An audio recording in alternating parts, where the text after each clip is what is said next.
You see those churches that you go for the first time and they give you paper to start writing your prayer points? Fear them. What most of them do is after you write your prayer point, they'll transfer it to pastor. Pastor will read all the prayer points, and then when he comes on the pulpit to preach, he starts saying what is in the prayer point, and you'll be screaming, "Oh, God has located me! God has located me!" And then you hear some people saying, "I didn't even tell him my problem. It is God that is talking to him." Oh, and then they start saying, "He is a man of God. He is called from God." And you cannot, like, he cannot even do nothing bad in their eyes anymore, because they immediately start idolizing him because he has seen vision on top of their head. All this thing is business tactics. So when you go and they say write prayer point, tell them, don't worry, I'm going to pray to God and God is going to answer me. God is going to listen to me and God is going to answer me. And if God decides to tell the preacher my problem, that is fine. God is going to locate me through him. And if the preacher wants to pray for me or with me, then I'm going to meet him one-on-one, tell him my problem, and he prays with me. There is no point for writing prayer points. Okay, so a lot of truth said here.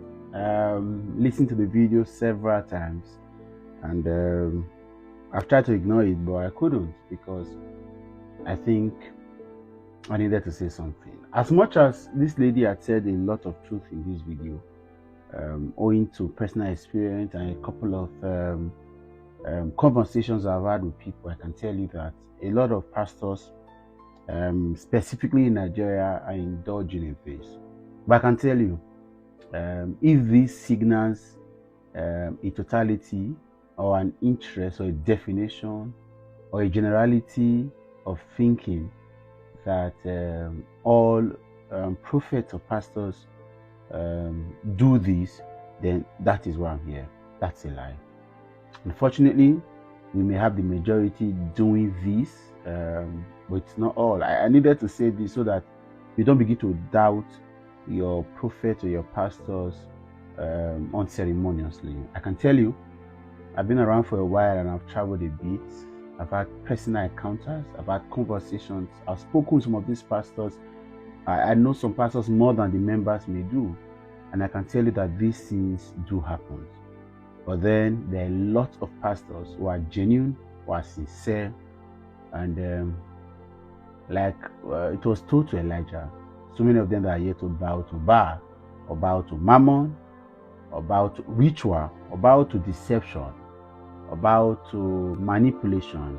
There are so many charlatans everywhere, so many.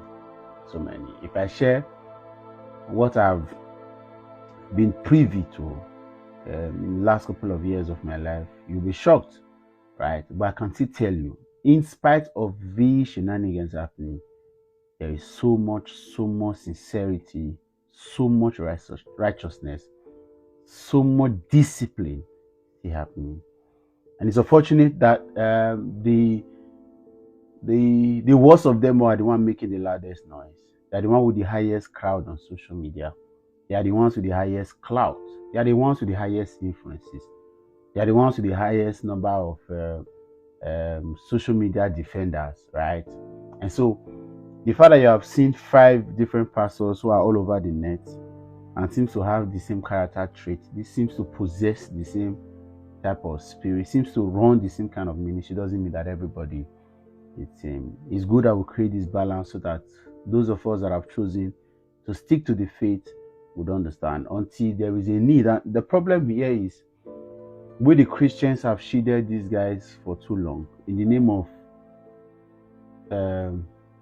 defense or don't judge, and these guys are going to do the things that they are doing, and they have recruited a whole lot more, even the ones genuine, faithful, sincere people serving the Lord with their heart. Now notice that the society applauds, appreciates, celebrates this form of manipulation and charlatancy, and so some of them have gone even to join in them. So it's okay, but then there are still some very good ones. I know the tree has been polluted and so many bad fruits have been produced. There are some very good fruits, I can tell you that. And it's not even up for debate. You can decide to, but I can tell you, do not ever believe that all prophets that has deep insight. Because of course, if you're a Christian, you understand that these are gifts, and if they were not going to be available, if it has not happened before, then you can doubt it. If it is not in the Bible, you can doubt it. If you doubt the power of God, if you say that God cannot give the gift of prophecy or interpretation of dream, or gift of the word of wisdom and the gift of the word of knowledge to people, then I begin to doubt that you even understand the workings and the power of Christ. I remember that at the point Jesus was leaving, he had promised us to giving us a comforter, and of course that the apostles who were once disciples exemplified that when they had to dwell in the upper room. So people are still seeking God's face, and God is using them mightily. No need calling them here. A lot of times, the most of the people that you see on social media, the most of the miracles you see online, they may be faked, forged, and manipulated. There are still sincere ones running the gospel and doing the right things. They may not have the clout, they may not have all the platforms, they may not be doing all the big things, but they are sincere ones. They are sincere ones. And God, if it has happened before, it can happen again, and even more, right? It can happen again. And you may not have encountered one, maybe because of several factors, but there are some very good ones. It's unfortunate, again, the ones that are strangers to the name of Christ are the ones making the loudest noise, are the ones with the greatest influences, they're the ones doing the big things, so to speak. They're the ones doing all the charity and all that, trying to change the narrative or sell a new brand for themselves. It doesn't change the fact that they are still so good. There are still 7,000 prophets that are yet to bow to Baal. It's unfortunate that these guys are now the ones that everybody sees and point to and use to define what we hold on tenaciously as our faith.